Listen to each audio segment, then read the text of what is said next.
Good evening ladies and gentleman. Welcome to your own channel mothers पायर। और आज हम कवर करेंगे एक बहुत इंपॉर्टेंट टॉपिक जो कि है ट्रांसजेंडर अमेंडमेंट बिल 2026। ये जो ट्रांसजेंडर अमेंडमेंट बिल 2026 है, ये बहुत इंपॉर्टेंट है आजकल के एग्जाम्स के लिए। तो इसी के ऊपर न्यूज़पेपर में एक न्यूज़ आई है। हम उसी के ऊपर बात करेंगे। ठीक है। न्यूज़पेपर में न्यूज़ आई थी कि the president urged not to grant assent to transgender amendment bill 2026।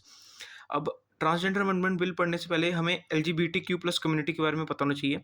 इसमें एलजीबीटीक्यू प्लस कम्युनिटी हम इसको ऐसे ये जो एलजीबीटीक्यू है, इसको कैसे डिफाइन करते हैं? इसमें 5 अलग तरह की कैटेगरीज़ आती हैं जो कि जेंडर को डिस अलग जो हमारे थर्ड जेंडर है उसको डिस्क्राइब करती हैं।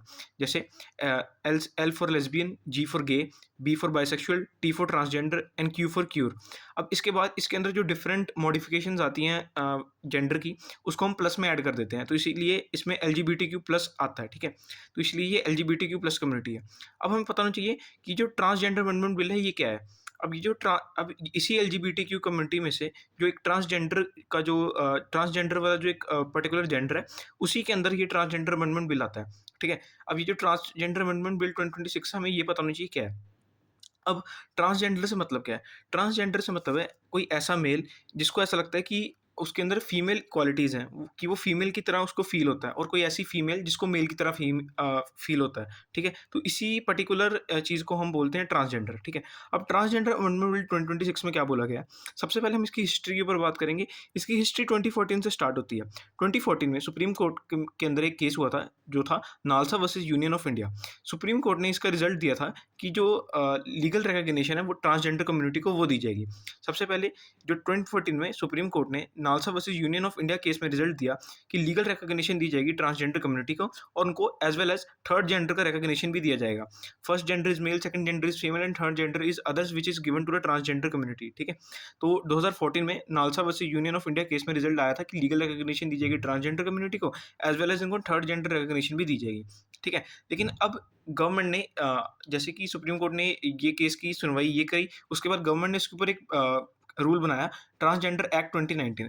अब इस ट्रांसजेंडर एक्ट 2019 में क्या था कि जो ट्रांसजेंडर अमेंडमेंट बिल था, इसके ऊपर ही आगे ट्रांसफॉर्मेशन की, इसके ऊपर ही आगे अपग्रेड किया ट्रांसजेंडर एक्ट 2014 में, सॉरी 2019 में। ठीक है।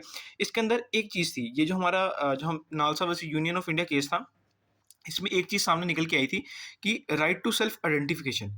अब ये जो राइट टू सेल्फ आइडेंटिफिकेशन है, इसका क्या मतलब है? इसका मतलब है कि हर एक जेंडर को ये अधिकार है कि वो बता सके, कि वो खुद बता सके कि वो क्या फ़ील करता है। जैसे फॉर एग्ज़ाम्पल मेल, अगर एक मेल है वो अपने आप को मेल बोलेगा, एक फीमेल है वो फीमेल। अगर कोई ऐसा ट्रांसजेंडर पर्सन है जिसको लगता है कि वो, अगर कोई ऐसा मेल है जिसको फीमेल की तरह फ़ील होता है, या कोई फीमेल है जिसको मेल की तरह फ़ील होता है, तो वो ट्रांसजेंडर के अंदर आते हैं और वो खुद को अपने अपने आप को एक सेल्फ आइडेंटिफिकेशन दे सकते हैं एज अ पर्टिकुलर जेंडर। ठीक है।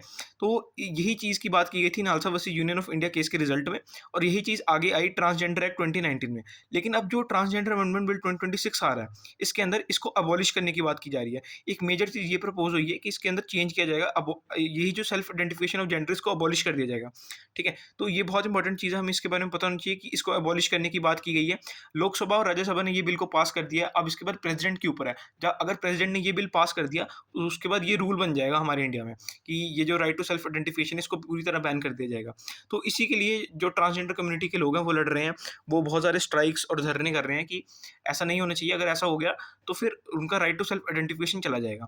ठीक है। तो इसमें गवर्नमेंट का पर्सपेक्टिव ये है कि गवर्नमेंट ने बोला है कि वो अ, एक मेडिकल बोर्ड सेट करेंगे कि हर एक इंसान को वो ट्रांसजेंडर का वो टैग नहीं दे सकते। जैसे फॉर एग्ज़ाम्पल कोई भी है, कोई ऐसा इंसान जो कि एक्चुअली में ट्रांसजेंडर नहीं भी है, लेकिन जो ट्रांसजेंडर को फैसिलिटीज़ मिलती हैं, जो फ़ायदे मिलते हैं, उसको लेने के चक्कर में अपने आप को ट्रांसजेंडर बताने की कोशिश कर रहा है। ठीक है? तो इसलिए गवर्नमेंट के पर्सपेक्टिव से गवर्नमेंट ने बोला है कि हम एक ऐसा मेडिकल बोर्ड बनाएँगे जो कि ट्रांसजेंडर का मेडिकल एग्ज़ामिनेशन करेंगे, और उसके बाद वो बताएँगे कि एक पर्टिकुलर जो इंसान है वो ट्रांसजेंडर है भी कि नहीं, या फिर just for the sake of it, just for the benefits of the transgender community, they are taking their names कि वी आर आल्सो ट्रांसजेंडर। ठीक है। ठीक है? तो यही चीज़ की मेन बात की गई है। बस हमें ये पता होना चाहिए कि नए अमेंडमेंट बिल जो आया ट्रांसजेंडर अमेंडमेंट बिल 2026, इसमें ये बात की गई है कि removal of the right to self identification of gender, ठीक है? ये मेन बात थी। अभी ये बिल आया नहीं है क्योंकि अभी प्रेज़िडेंट ने इसके ऊपर स्टे लगा दिया, अभी प्रेज़िडेंट ने इसके ऊपर कोई रिज़ल्ट नहीं दिया, उन्होंने पास नहीं किया, तो अभी के लिए स्टॉप है। इसके आगे कोई और अपडेट आएगा तो मैं ज़रूर शेयर कर दूँगा, ठीक है? तो thank you and have a nice day.